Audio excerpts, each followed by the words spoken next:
Assalamualaikum warahmatullahi wabarakatuh.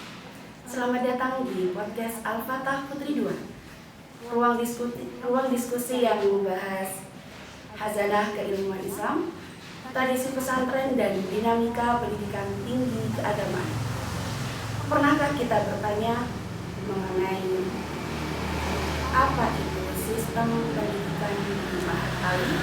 Mahat Ali sering disebut sebagai puncak pendidikan di lingkungan pesantren. Namun, sejauh mana kita mengenal sistem, kurikulum, dan perannya dalam melahirkan ulama yang mendalam ilmu sekaligus responsif terhadap zaman? Untuk menjawabnya, hari ini kita kedatangan tamu yang luar biasa, Agus Muhammad Taufikur Rahman, selaku Wakil Yayasan Pondok Al-Fatah, Mundir Mahat Ali, sekaligus Sekretaris Himasal Malang Raya. Bersama beliau, kita akan mendapatkan insight dan sharing seputar Mahat Ali. Tadi, bisa ceritakan sedikit tentang pengalaman dan bagaimana awal mula mengenal Mahat Ali. Assalamualaikum, saya perkenalkan dulu. Assalamualaikum warahmatullahi wabarakatuh. Saya Muhammad Taufikur Rahman. Kami di sini diundang oleh podcast Al-Fatah Putri 2. Hampir salah himasal karena saya juga biasanya podcaster yang sering kita temui di Himasal Malang Raya. Jadi pembahasan kali ini tentang Mahat Ali. Mahat Ali itu apa dan bagaimana perannya selama ini. Mahat Ali itu adalah suatu sistem pendidikan yang adalah yang setara dengan pendidikan tinggi yang ada di pendidikan formal. Jadi kalau kita mengenal ada universitas di luar sana, nah itu Mahat Ali itu nanti adalah tingkatan yang setara dengan universitas itu. Memang tujuannya adanya Mahat Ali ini itu nanti adalah untuk mendidik atau melahirkan para cendekiawan muda yang nanti pengetahuan hazanah keilmuannya itu nanti bisa sesuai jurusannya. Biasanya kan kalau dulu kita sebagai santri dilatih untuk bisa untuk setiap hal, bisa nanti fikih, nahwu soroh, dan mungkin hadis, kita dituntut untuk bisa menguasai itu semua. Nah, di Mahat Ali itu hampir sama dengan adanya universitas itu, yakni adalah nanti akan ada beberapa jurusan takhusus lah bahasanya itu, kekhususiaan yang dimiliki, corak khusus yang dimiliki oleh setiap pondok pesantren. Jadi di setiap pondok pesantren nanti akan mempunyai ciri khas yang berbeda-beda antara satu pondok dengan pondok yang lain. Itu nanti Mahat Ali.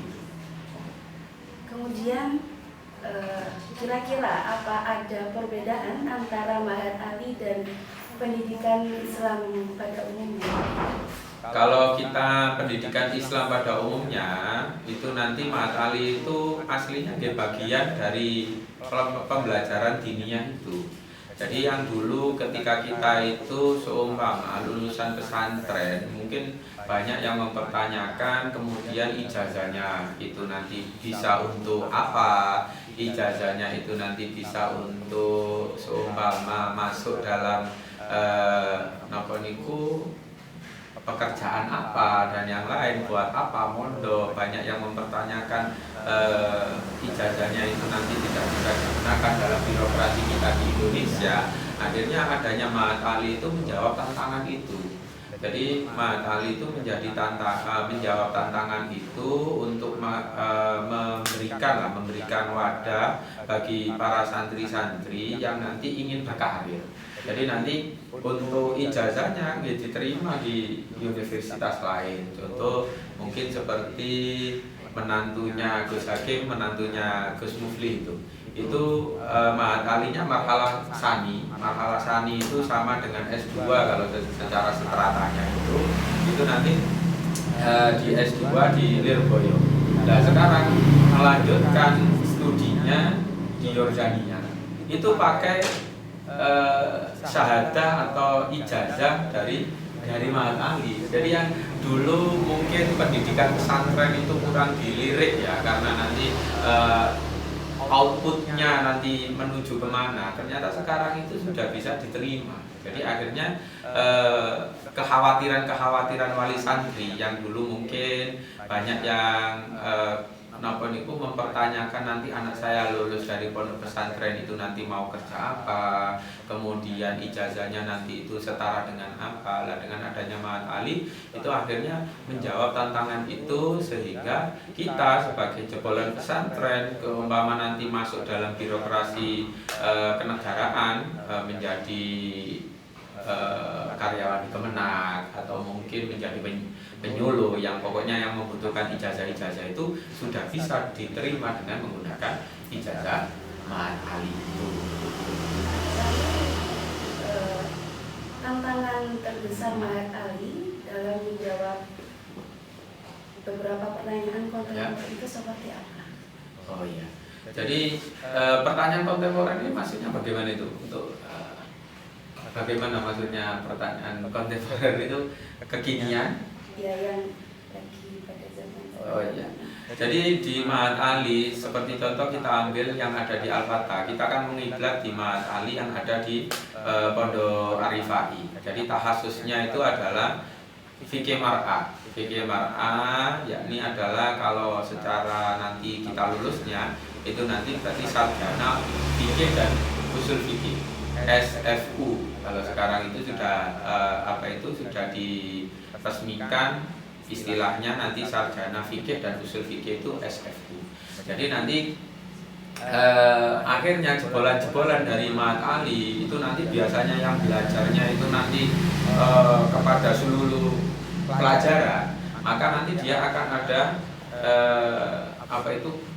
pelajaran yang khusus yang nanti diampunya. Seperti contoh di Mahat Ali Arifai yang kita kiblat itu fikih mar'ah. Jadi akhirnya konsentrasi mahasantri itu istilahnya sekarang mahasantri itu konsentrasinya akhirnya di fikih yang berkaitan dengan mar'ah. Yang biasanya kita itu mulai bab 1, mulai dari bab sampai bab jinayat terakhir itu dengan abad amat jinayat lagi. Nah itu akhirnya kita mengambil satu bab yang nanti kemudian lebih kita dalami dalam hal itu.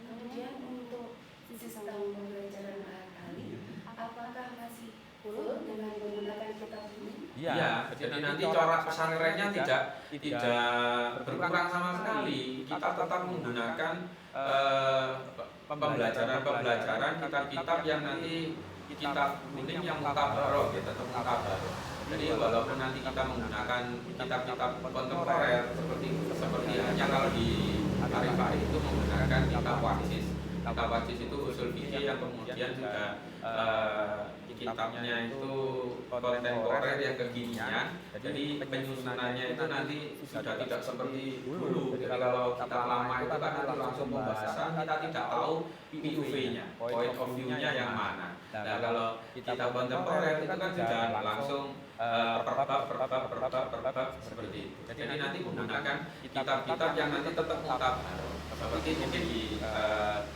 di Al-Fatah menggunakan tafsirnya tidak menggunakan tafsir Jalalain yang nanti pembahasannya mulai ayat Al-Baqarah 1 sampai Al-Anas yang terakhir itu, tapi kita pilih nanti tafsir ayatil akamnya itu tentang ayat-ayat yang membahas hukum. Jadi akhirnya dalam Mahat Ali karena kita itu takhusus kejurusan, kita itu sesuai jurusannya. Jadi akhirnya pembahasannya itu nanti kita setidaknya terkotak-kotak, dan akan menjadi lebih fokus dengan pembahasan yang sesuai dengan jurusannya, yaitu fikih makrah. Kalau di Pondok Lirboyo fikihnya fikih kebangsaan. Jadi pembelajaran ya tetap nanti ada balaghahnya tetap ada. Jadi muatan-muatan lokal yang menjadi ciri khas pesantren tidak dihilangkan. Cuma nanti akan ada pembahasan-pembahasan yang nanti memang khusus sesuai dengan kejurusannya itu atau takhususnya itu. Di era yang sekarang, di era modern sekarang kan semuanya serba digital. Apakah Mahat Ali masih relevan? Oh ya, sangat relevan sekali. Karena memang Mahat Ali itu untuk menjawab tantangan sekarang itu. Jadi yang Mahat Ali dulu ya, pondok pesantren itu kan rata-rata banyak yang tertutup lah dengan model pembelajarannya. Akhirnya dengan adanya Mahat Ali itu kita nanti bersinergi dengan Kemenak, dengan apa itu, dengan Kementerian Agama. Jadi adanya pembelajaran, kemudian penentuan jurusan itu juga nanti ada registrasinya yang kemudian kita registrasikan di Kemenak sana. Jadi kita registrasi pondok ini cirinya mau takhasus apa. Jadi setiap pondok yang nanti akan mendirikan Mahat Ali itu harus menentukan ciri khusus kejurusan yang nanti akan menjadi ciri khas yang menjadi ciri khas utama dari pondok pesantren itu, dan tidak boleh dengan sama dengan pondok pesantren yang lain. Jadi seumpama nanti kok apakah nanti sesuai dengan zaman ini, malah sesuai. Akhirnya santri yang dulu itu tidak mungkin banyak yang punya kemampuan untuk menulis dan tidak bisa untuk menulis, kemampuannya itu nanti disembunyikan atau mungkin tidak bisa di blow up. Tapi kalau dalam Mahat Ali ada risalah itu semacam skripsi itu. Jadi nanti menuntut setiap santri yang nanti menjadi mahasiswa itu membuat skripsi tentang kitab, tentang menerjemahkan kitab, atau mungkin nakliti kitab dan lain-lain. Kira-kira apakah ada hal yang paling unik mengenai Mahat Ali? Kalau uniknya, setiap Mahat Ali itu punya kejurusan itu yang akhirnya menjadi unik, tidak sama antara pondok satu dengan yang lain. Contohnya, seumpama di An-Nur gitu. Jadi di An-Nur itu nanti kejurusannya itu adalah sastra Quran. Jadi nanti sastra Quran berarti nanti sarjananya ya balaghatul Quran. Jadi ya pembahasannya ya nanti apa itu terjurus atau konsentrasi dengan tafsir Al-Quran. Jadi setiap pondok akan mempunyai corak khas yang dimiliki oleh pondok itu sendiri yang tidak sama dengan pondok yang lain. Nah, uniknya dalam Mahat Ali itu tetap nanti bisa memasukkan muatan lokal. Jadi ada muatan yang nanti memang standar harus ada, seumpama seperti bahasa Inggris, kemudian bahasa Indonesia, dan apa itu ya, gramatikal itu nanti maksudnya gramatikal Arab itu bisa dimasukkan di situ. Nah itu nanti setiap pondok yang mempunyai pelajaran khususnya itu nanti bisa tetap memasukkan pelajaran yang menjadi ciri khas pondok itu tanpa mengurangi muatan lokalnya. Jadi akhirnya pondok bisa mengembangkan semaksimal mungkin potensi dari pondok itu sendiri, sembari masih tetap mengikuti alur yang diberikan oleh Kemenak. Menurut Anda, siapakah yang cocok untuk masuk Mahat Ali? Santri-santri kalau di pondok-pondok yang lain itu, setiap pondok itu kan sudah punya jenjang. Jadi sudah ada jenjang ibtidaiyah, sanawiyah, aliyah. Maka ya nanti yang menjadi sasaran utama di pondok-pondok itu ya yang sudah menyelesaikan jenjang itu biasanya. Seumpama di Lirboyo berarti yang bisa masuk Mahat Ali berarti yang sudah menyelesaikan jenjang aliyah di pondok Lirboyo di diniahnya itu. Kalau di Al-Fatah kan beda. Nanti yang sudah mempunyai, karena memang kejenjangannya berbeda, kita itu nanti mengikuti sekolah formal. Akhirnya yang sudah memiliki ijazah sekolah formal SMA itu, maka nanti itu sudah bisa masuk ke Mahat Ali. Jadi nanti Mahat Ali itu kan syaratnya harus memiliki ijazah SMA aliyah yang sederajat. Jadi nanti bisa pakai ijazah formal itu, atau yang non formal biasanya ijazah aliyah yang ada. Kayak di pondok-pondok besar itu di Pelosok, di Lirboyo itu aliyah, sanawiyah dan juga ibtidaiyahnya itu nanti statusnya mu'addalah. Jadi disamakan. Lulusan ibtidah, lulusan sanawiyah, lulusan aliyahnya sama dengan lulusan sekolah MI, sekolah SMP, kemudian sekolah SMA yang ada di luaran sana. Nah, makanya kalau di sini tidak mengikut seperti itu, tapi punya corak yang lain, yakni walaupun nanti jenjang sekolah dunianya tidak dimuadalakan, tapi karena sudah ada SMP dan SMA tidak berubah itu.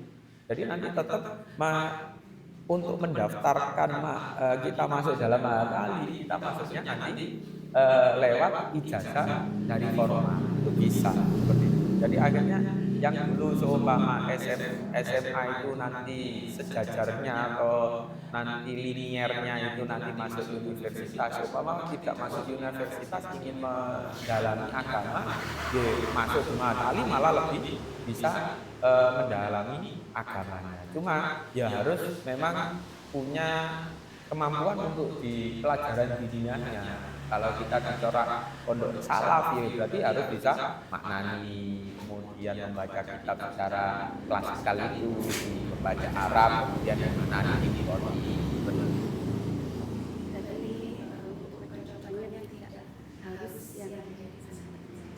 Tidak, jadi nanti Mahat Ali itu lebih fleksibel, yaitu nanti mengikuti sistem pondok masing-masing. Jadi pondok masing-masing seumpama seperti di Lirboyo itu tidak punya sekolah formal, tapi sekolah diniahnya itu sudah muadalah setara dengan sekolah formal, akhirnya bisa agama. Atau seperti di Al-Fa'i, di An-Nur, itu ya nanti sama dengan yang Al-Fatah ini, lulusan SMA-nya yang langsung bisa Mahat Ali. Cuma kan walaupun lulusan SMA di sana, pondok-pondok yang salafiyah itu, dia sudah mengikuti pelajaran jenjang dunianya. Jadi seumpama nanti kok masuk Mahat Ali tetap linier dengan pelajaran dunianya. Makanya dalam segi fikih pun juga seperti kita mengikuti di Ar-Rifai, akhirnya ada persyaratan harus tetap mengikuti pelajaran kitab Fathul Mu'in. Nah seperti itu. Jadi muatan lokalnya Fathul Mu'in itu yang menjadi pelajaran wajib. Dan sudah umum lah, maksudnya Fathul Mu'in itu menjadi pelajaran menengah ke atas. Makanya kalau di Al-Fatah pilihnya Fathul Mu'in, tapi nanti agar linier dengan dengan takhasusnya yang fikih mar'ah, maka mulainya bab munakah. Apa pesan Anda untuk anak muda yang ingin mendalami agama secara Ya bukan anak muda saja ya, ini lebih khususnya di pesantren. Jadi jangan sampai menganggap bahwasanya Mahat Ali itu adalah akhir dari pendidikan kita. Makanya kalau dalam hadis itu kan thalabul ilmi minal mahdi ilal ahdi. Jadi kita mencari ilmu itu nanti ya dari buayan ibu sampai kita kemudian masuk ke liang lahat. Jadi dalam proses mencari ilmu, ya walaupun nanti secara jenjang itu nanti ada notoknya, ya, ada jenjang paling tingginya ya. Ini kalau di pesantren Mahat Ali sekarang itu, cuma nanti untuk proses pembelajaran itu nanti tetap akan kita lakukan selama kita masih hidup. Makanya kalau di dalam kitab Ihya itu dikatakan awal kebodohan seseorang itu adalah ketika dia merasa pintar. Jadi ketika nanti kalau sudah merasa pintar, berarti itu awal kebodohannya. Berarti kita ya bagaimana nanti untuk agar tetap nanti bersemangat untuk mencari ilmu, ya harus terus merasa bodoh. Jadi kita mencari ilmu itu kan seperti orang yang haus, semakin minum itu enggak semakin hilang dahaganya, seperti orang kehausan di padang padang apa itu padang pasir itu kan seperti itu, kita semakin minum ya semakin dahaga. Itu kita seperti itu. Maka mindset itu yang menjadi titik penting kita sebagai thalabul ilmi, sebagai para penuntut ilmu itu jangan merasa puas dengan capaian yang kita capai. Kok itu nanti kita merasa puas itu awal kebodohan kita. Akhirnya ketika kita merasa pintar, berarti kita akan berhenti belajar. Terus nggak baca, terus pintar kok. Nah itu kan akhirnya seperti itu. Makanya kalau mau belajar tidaknya, ya awal kebodohan itu ya nanti adalah merasa pintar. Maka kita sebagai santri, yaitu jangan sampai merasa pintar. Jadi kebodohan itu awal dari kita pintar. Kalau kita kok merasa bodoh terus, yaitu nanti kita akan terus mengejar bagaimana untuk menghilangkan kebodohan kita yang kita miliki. Baik, terima kasih. Teman-teman, luar biasa sekali obrolan kita. Kita jadi tahu bahwa mahar itu bukan hanya sekedar jenjang pendidikan, tetapi ruang lahirnya pemikir dan penjaga tradisi keilmuan Islam yang mendalam. Terima kasih banyak kepada Agus Muhammad Taufikur Rahman atas insight dan sharing seputar mahar Ali yang membuka wawasan. Semoga obrolan kita hari ini dapat menginspirasi kita semua, khususnya anak muda, bahwa belajar ilmu agama itu bukan hal yang kuno, justru sangat relevan dan dibutuhkan di zaman sekarang. Kalau teman-teman suka episode kali ini, jangan lupa share ke teman-teman kalian dan terus ikuti podcast Al-Fatah Putri 2 untuk obrolan menarik dengan nilai yang bermanfaat. Bersama saya Nurfat Sariro, pamit undur diri. Wassalamualaikum warahmatullahi wabarakatuh.